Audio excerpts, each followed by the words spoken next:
মধ্যরাতে মির্জা ফখরুলের আবেগঘন পোস্ট, কমেন্টে যা লিখলেন সার্জিস আলম।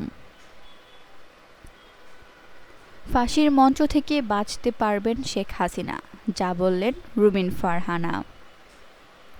রাষ্ট্রপতি নির্বাচনে ভোট দিতে পারছেন না মির্জা আব্বাস। শুনছিলেন শিরোনাম।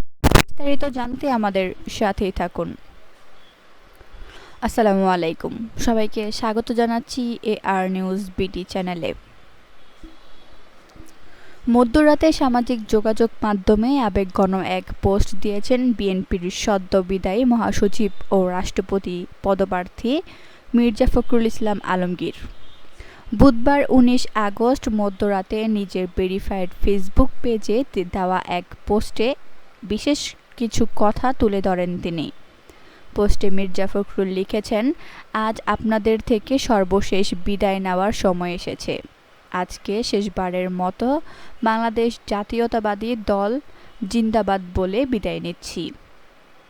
এরপর নিজের নামের সঙ্গে লিখেছেন আপনাদের বিশ্বস্ত মির্জা ফখরুল ইসলাম আলমগীর। এর আগে বুধবার জাতীয় সংসদ ভবনে সরকারি দলের সভাকক্ষে অনুষ্ঠিত বিএনপির সংসদীয় দলের সভায়ও আবেগপ্লাবিত হয়ে পড়েন মির্জা ফখরুল। বিদায়ী বক্তব্যে বারবার কেঁদে ফেলেন তিনি। এ সময় প্রয়াত বিএনপি চেয়ারপারসন বেগম খালেদা জিয়ার কথা স্মরণ করেন এবং তার প্রতি কৃতজ্ঞতা জানান।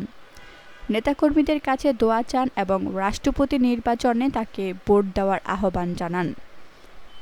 মির্জা ফখরুলের এই আবেগঘন পোস্টে মন্তব্য করেছেন জাতীয় নাগরিক পার্টি NCPর উত্তরাঞ্চলের মুখ্য সংগঠক সার্জিস আলম। সেখানে মির্জা ফখরুলকে সর্বজনশ্রদ্ধেয় ও স্বজন রাজনীতিবিদ হিসেবে উল্লেখ করেন তিনি। সার্জিস আলম লিখেছেন, বাংলাদেশ ও রাজনীতিতে মির্জা ফখরুল দল মত নির্বিশেষে মানুষের কাছে গ্রহণযোগ্য একজন ব্যক্তিত্ব। ফ্যাসিবাদ বিরোধী দীর্ঘ লড়াইয়ে তার সংগ্রাম ও ত্যাগ অনুপ্রেরণা এবং দৃষ্টান্ত স্থাপন করেছে বলেও মন্তব্য করেন তিনি। সার্জিস আলম আরও লিখেছেন, মহান সৃষ্টিকর্তা মির্জা ফখরুলকে সম্মানিত করেছেন তার নতুন পথ চলা, ভালো কাজের জন্য, ইনসাফ প্রতিষ্ঠার জন্য এবং বাংলাদেশের মর্যাদা ও সার্বভৌমত্ব রক্ষার জন্য হোক, এমন প্রত্যাশা ব্যক্ত করেন তিনি। একই সঙ্গে মির্জা ফখরুলের জন্য দোয়া ও শুভকামনা জানান সার্জিস। টক অফ দ্য কান্ট্রিতে পরিণত হয়েছে সাবেক প্রধানমন্ত্রী ও মৃত্যুদণ্ডপ্রাপ্ত আসামি শেখ হাসিনার দেশে ফেরার খবর। ডিসেম্বরে দেশে আসার ঘোষণা দিয়েছেন তিনি। তবে আদৌ কি তিনি দেশে আসবেন? দেশের মাটিতে পা রাখার পর কী হবে তার ভবিষ্যৎ? ফাঁসির কাস্টে ঝুলতে হবে তাকে, নাকি বাঁচাতে পারবেন নিজেকে সেখান থেকে? এমন অনেক প্রশ্নই ঘুরপাক খাচ্ছে মানুষের মনে। চায়ের দোকান থেকে রাজনৈতিক অঙ্গন, এ নিয়েই সব জায়গায় চলছে আলোচনা সমালোচনা, চলছে বিশ্লেষণ। এবার এই ইস্যুতে প্রশ্ন করা হয় ব্রাহ্মণবাড়িয়া 2 আসনের স্বতন্ত্র সংসদ সদস্য ব্যারিস্টার রুমিন ফারহানাকে। পলিটিক্যাল সিচুয়েশন ফাঁসি কার্যকর হবে এভাবে বলা যায় না, কারণ প্রেসিডেন্সি আছে এবং সরকার পক্ষের আইনজীবীও একই কথা বলেছেন যে for the greater interest of justice তাকে ট্রায়াল ফেস করতে দেওয়া হবে। এই যে গ্রেটার ইন্টারেস্ট অফ জাস্টিস, সেটার একটি ভূমিকা আছে, এক আন্তর্জাতিক একটি ভূমিকা আছে। 2-3 হচ্ছে আওয়ামী লীগ বড় দল, সুতরাং তাদের দলেরও একটি চাপ থাকবে। মানে এটা তো আর আসলে কুদ্দুস বা রহিম না যে আপনি ধরলেন আর ফাঁসি দিলেন। আইন অঙ্গনের 25 বছর অভিজ্ঞতার কথা উল্লেখ করে এই ব্যারিস্টার বলেন, বাংলাদেশের মতন দেশে কুদ্দুস আর রহিমের বিচার যেভাবে হয়, আপনার বিচার সেভাবে হবে না।